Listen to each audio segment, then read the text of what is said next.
મિત્રો જય સ્વામી, ખૂબ લાઈક કરી રહ્યા છો, ખૂબ શેર કરી રહ્યા છો, ખૂબ સબસ્ક્રાઈબ કરી રહ્યા છો. આપનો ખૂબ ખૂબ આભાર. તમામ વિડીયો જોતા હોય એને બધાને જાજાથી જય સ્વામી. એક સરસ મજાનો દોહો ગાઈ નાખું. હે રીતિ દે સીધી દે અષ્ટનવ નિધિ દે વંશ મેં રધિ દે બાકવાની એ હૃદય में જ્ઞાન દે ચિત્ત में ધ્યાન દે અભય વરદાન દે શંભુરાની दुख को दूर कर सुख भरपूर कर आशा संपूर्ण कर दास जानी सजन सहित दे कुटुंब से प्रीत दे जंग माँ जीत दे माँ भवानी जी रे जंग माँ जीत दे माँ भवानी जी रे जंग माँ जीत दे माँ भवानी. जय स्वामीनारायण. જય સ્વામિનારાયણ. અમે જો એપલના ફાર્મમાં આવ્યા છીએ એપલ પિકિંગ કરવા માટે. હવે એપલની સિઝન સ્ટાર્ટ થઈ ગઈ છે, આપ જોઈ શકો છો. જો લૂમે ઝૂમે ભેરા છે એપલ, અને ગ્રીન એપલ કહેવાય, જિંજર ગોલ્ડ એપલ. ટેસ્ટમાં ખાટા મીઠા લાગે.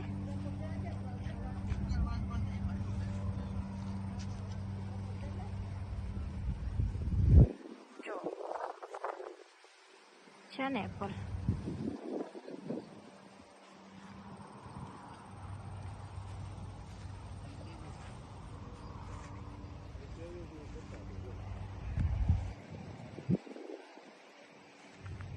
મમ્મી કેટલા એપલ ખાધા તે? બહુ ખાધા. તાર પપ્પા સુધારી જો શીરું કરી દેશે. હા, શીરું કરીને દેશે તાર પપ્પા સુધારી. હા મમ્મી બાપુ ને કેટલા ખવાણા હા સારું ને, મસ્ત છે ને, ખાટા મીઠા છે. ખટા મીઠા બહુ મસ્ત છે. જિંજર ગોલ્ડ એપલ કહેવાય. કેટલા ખાધા તમે પપ્પા? મેં 6, 7, 8 જેવા ખાઈ ગયો. ઓહો અમારે તો એક બે જ હાલે, અમને તો બહુ નો ભાવે પણ લિમિટમાં જ ભાવે. તમે કેટલા ખાધા બાપ દીકરાએ? અમે બાપ દીકરાએ બહુ ખાધા. હા તે દિવસે ઘણા ખાધા, ધરાઈ રહ્યો છે. હવે ઊંઘવાનો ટાઈમ થયો છે એનો. અને આ બાજુ જવું છે. આ બાજુ જો લાલ સફરજન છે, હા આ લીલા આવે ઈ છે. એટલે આ અલગ અલગ સફરજન છે. આજે ખુલ્લા નથી, આની સીઝન હજી બાકી છે. 15 દી પછી ખુલશે. અત્યારે ખાલી આજ ખાવા માટે આવ્યા છીએ અમે. નાના નાના છે ને. અને આ બાજુ આખું ખેતર છે ને, એમાં દ્રાક્ષ છે. ઓહો દ્રાક્ષ બહુ બધું. દ્રાક્ષ ની વાડી છે ને, અહીંયા દ્રાક્ષ છે, પણ આ પિકિંગ માટે ના હોય, આ સેલ કરવા માટે જ એ લોકો હોય. જો છે ને મસ્ત દ્રાક્ષ. ચાલે તાંજળિયાની ભાજી. વાહ, આજે આપણે ફળિયામાં આવ્યો છીએ છે ને. ફળિયાનો સરસ મજાની તાંજળિયાની ભાજી, સાંજની રસોઈ છે. આ સાંજની તાંજળિયાની ભાજી બની રહી સરસ. ખૂબ સરસ મજાની તાંજળિયાની ભાજી બની રહી છે, આપ જોઈ શકો છો. તેલ મુકાઈ ગયું છે. એકદમ નવી રેસીપી. ભાવતી હોય એ કોમેન્ટ કરજો. દૂધી સણાનું શાક કર્યું હતું ને એમાં એક બેનની કોમેન્ટ હતી, મને ભાવે. હા તો હોય તો ખરા. રાઈસ, જીરું, મેથી,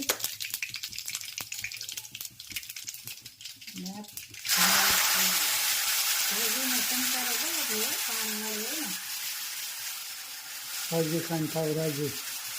ભાજી ખાઈને ખાવ રાજી. સેવક નથી, ઉનાળાનું શાક, કારેલાનું શાક ને ઉનાળાની રોટલી. કારેલાનું શાક ને ઉનાળાની રોટલી. આવરે વરસાદ ઢેબરિયા પત્તા એની જોડે ભાજી ખાવ ને ખાવ રાજી.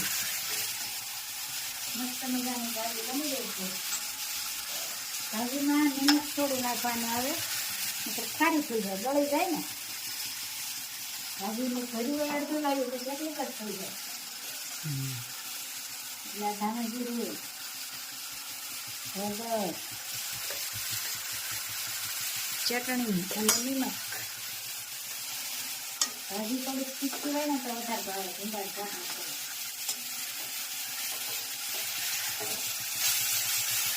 ભાજી ભરી વઘાર થઈ ગયો. તાંજળિયાની ભાજી અને રોટલો પણ બની જશે. साथ में रोटला, तांजळिया की भाजी. भाजी पण बनी गई. जो હું કામ ચાલી રહ્યું? મગનું શાક. સરસ મજાનું મગનું શાક બની ગયું શાક જોઈ શકો છો. અને ભાત. આ તો 2 જાતની રેસીપી છે, તાંદળિયાની ભાજી, મગનું સાંજની શાક, તાંજળિયાની ભાજી સાંજની. અને બપોરનું મગનું બધી શાક. બહેનોને રસોઈ ખૂબ જ ગમે છે, ખૂબ કોમેન્ટો કરી રહ્યા છે. અને કાલ ગુરુવાર, કાલ સવારે જાત્રામાં. હા, કાલ જાત્રા એ તો સાંભળતું નથી. ક્યાં ક્યાં સ્થળ છે જાત્રાને ખબર છે?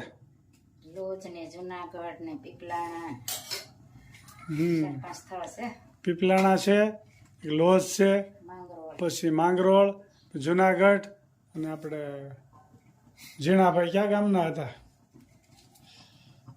ધન્ય પંચાળાની ધરતી. પંચાળા. ધન્ય ઝીણાભાઈ રે. પંચાળા હોત જવાનું છે, લોજ જવાનું છે, માંગરોળ જવાનું છે, જુનાગઢ જવાનું છે. કાલની ભાઈ નાની એવી જાત્રા છે. અને આજ ધીમો ધીમા ઝાપટા વરસાદના આવી રહ્યા છે પાછા. હમણાં અઠવાડિયાથી આ બંધ હતો. મગનું શાક વઘારાય છે, તેલ મુકાયું છે એના રાય.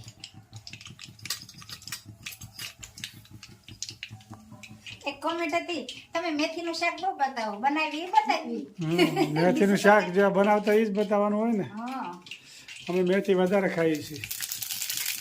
રાય, જીરું, મોટી અને મૂગ.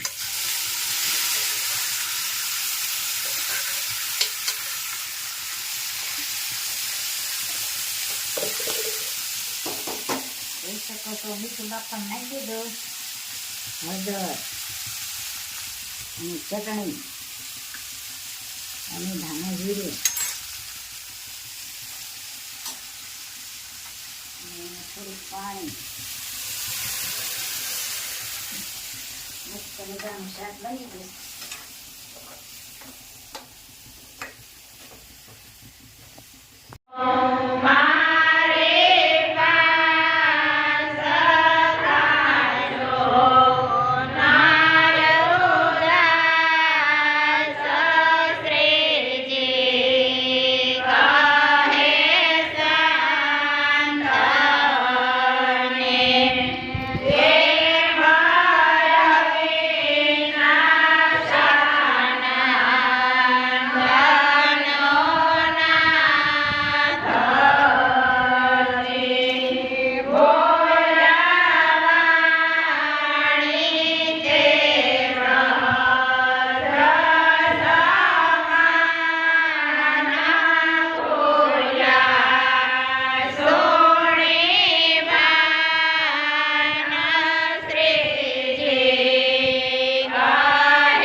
હરે